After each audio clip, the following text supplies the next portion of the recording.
بسم الله الرحمن الرحيم. السلام عليكم ورحمة الله وبركاته.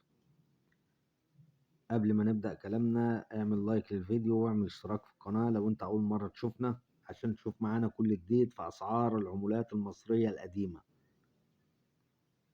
كلام النهاردة عن جنيه البنك الأهلي الشهير بجنيه توت عنخ آمون. نشوفه كده الأول أهو.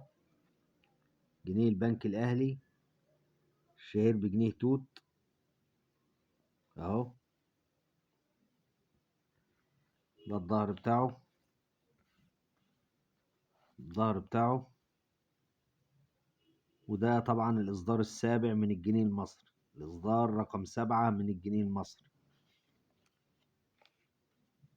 طبعا الحالة اللي قدامك حالة رديئة، حالة سيئة، مقطع اهو، هذا قطع اهو وهذا قطع تاني، والجنيه ماهر يعني بايه، بالبلدي كده الجنيه طلعان عينه. فكل حالة طبعا ولها سعرها. بالنسبة للأسعار اللي قدامك ده، اللي قدامك في الفيديو ده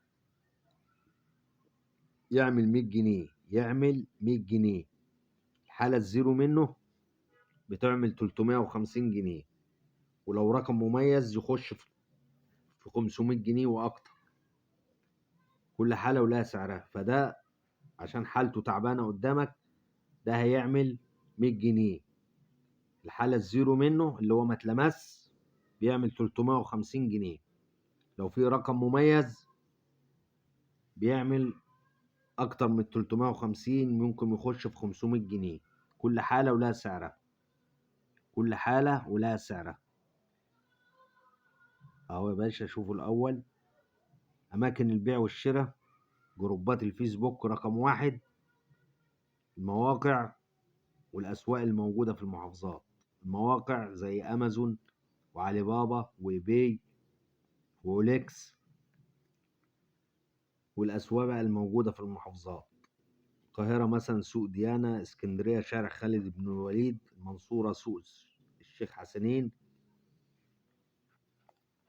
وأفضل أماكن البيع والشراء هي جروبات الفيسبوك. جروبات الفيسبوك بتخش أي جروب وتنضم فيه وتعرض العملة اللي معاك وتبيع وتشتري على جروبات الفيسبوك. متنسناش في اللايك والمتابعة للقناة.